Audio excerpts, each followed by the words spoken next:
Dear students, have you ever wondered why a forest fire spreads so rapidly, giving out massive heat and light, while a simple candle flame quietly burns in your room? Both look very different, but at their core, they are governed by a same scientific principle. Energy changes in a chemical reaction. Today we will discuss about exothermic and endothermic reactions. Students, chemical change है चाहे physical change है, उसके दौरान usually energy या तो absorb होगी या evolve होगी।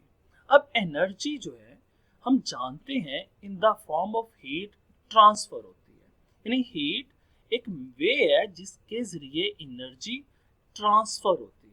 तो इस लिहाज से अगर हम डिफाइन करना चाहें हीट ऑफ अ रिएक्शन को, तो हम कहेंगे किसी भी केमिकल रिएक्शन में एनर्जी जो हीट की फॉर्म में ट्रांसफर हो रही है फ्रॉम सिस्टम टू सराउंडिंग और फ्रॉम सराउंडिंग टू सिस्टम, उस हीट को हम हीट ऑफ रिएक्शन का नाम देते हैं। स्टूडेंट्स, एनर्जी के लिहाज से हम केमिकल रिएक्शंस को टू टाइप्स में डिवाइड कर सकते हैं, exothermic reactions and endothermic reactions. सबसे पहले हम डिस्कस करेंगे एक्सोथर्मिक रिएक्शंस को।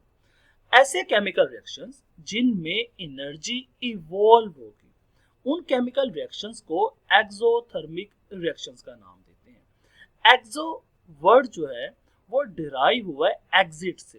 एग्जिट का मतलब होता है बाहर जाना या बाहर निकल जाना। स्टूडेंट देखें, एक सिस्टम है, यानी एक केमिकल रिएक्शन है जो हम करवा रहे हैं, तो उस केमिकल रिएक्शन के अंदर जो भी रिएक्टेंट या प्रोडक्ट केमिकल स्पीशीज होंगे वो सारे क्या कहलाएंगे, सिस्टम कहलाते हैं। अगर सिस्टम के आउटसाइड जो कुछ भी है उसको हम सराउंडिंग का नाम दें, तो सिस्टम से सराउंडिंग में एनर्जी का जाना ये कहलाएगा एक एक्सोथर्मिक रिएक्शन।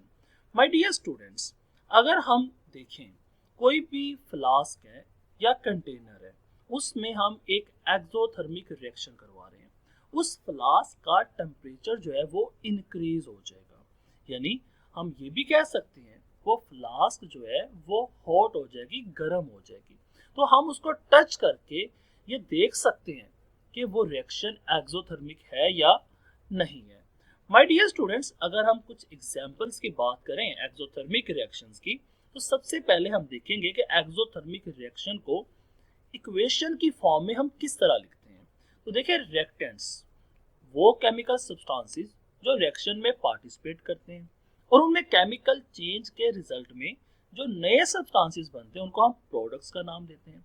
अगर इस प्रोसेस में एनर्जी रिलीज हो रही है तो हम कहेंगे ये रिएक्शन क्या है, एक्सोथर्मिक रिएक्शन है।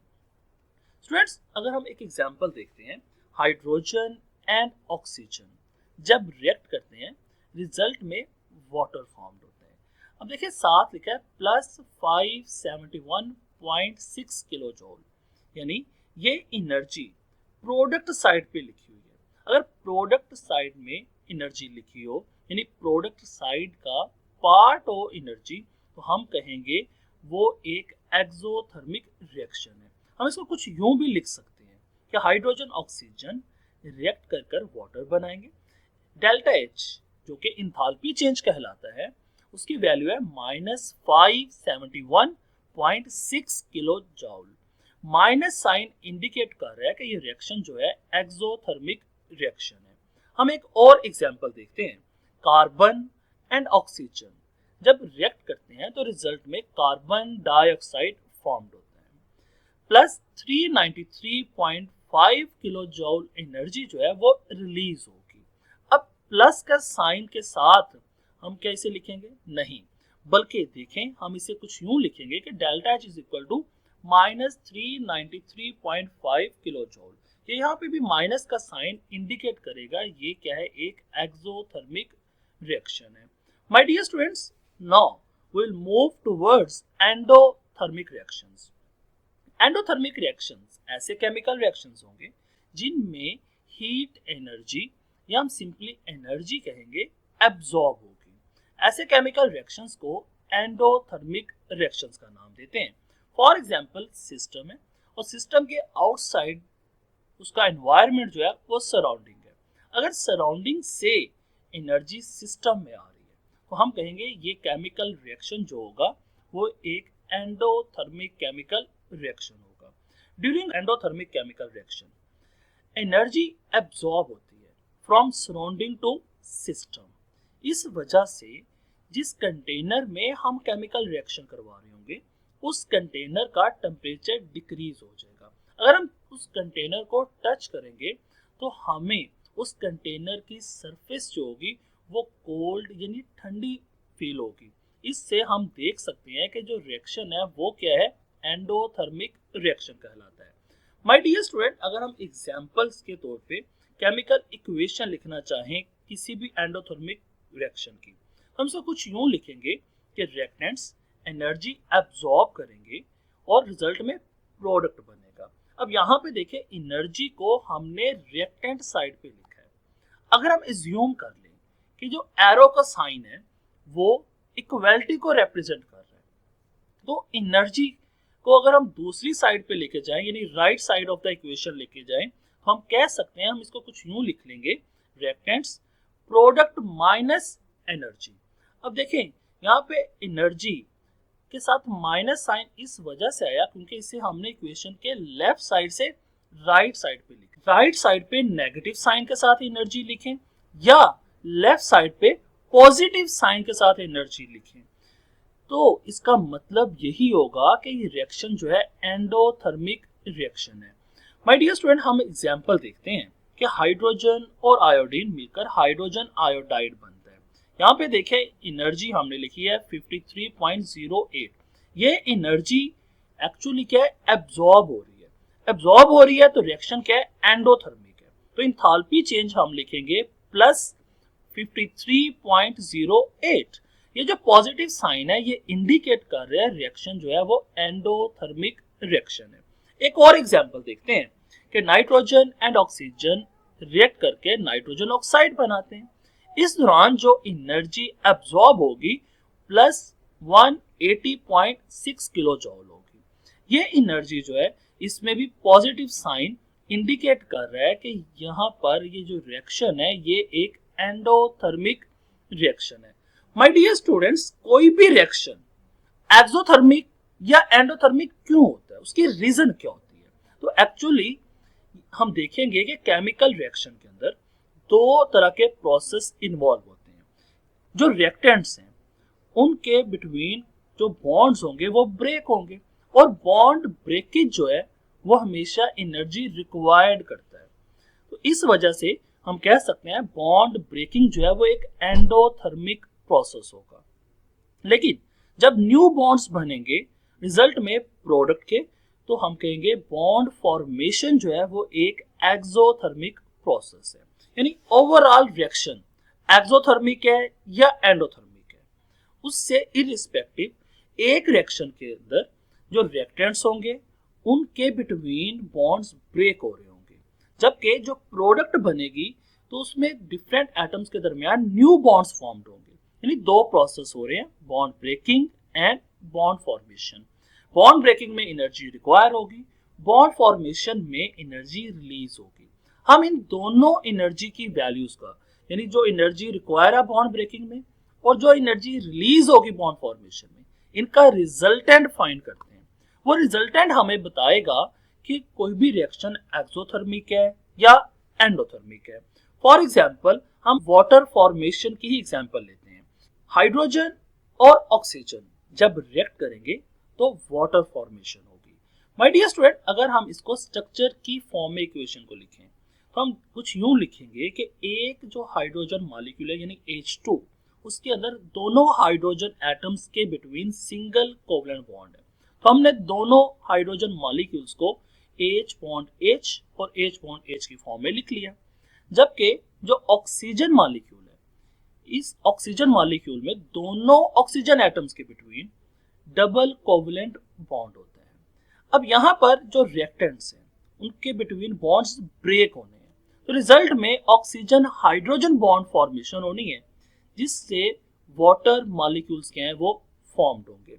My dear student, bond breaking जैसे हमने पहले कहा कि एक एंडोथर्मिक प्रोसेस है, यानी अगर हम एक हाइड्रोजन हाइड्रोजन बॉन्ड ब्रेक करते हैं, रिजल्ट में 435 किलो जूल पर मोल एनर्जी क्या हमें रिक्वायर होगी। जबकि अगर हम ऑक्सीजन ऑक्सीजन बॉन्ड ब्रेक करते हैं, उसके लिए हमें 498 किलो जूल पर मोल एनर्जी क्या है रिक्वायर होती है। डियर स्टूडेंट्स, अब अगर हम बात करें बॉन्ड फॉर्मेशन की, तो वाटर मॉलिक्यूल्स में एक ऑक्सीजन एटम ने 2 हाइड्रोजन एटम के साथ कोवलेंट बॉन्ड बनाया होता है, तो हम कह सकते हैं OH बॉन्ड फॉर्मेशन हो रही है, यानी ऑक्सीजन हाइड्रोजन बॉन्ड फॉर्मेशन हो रही है।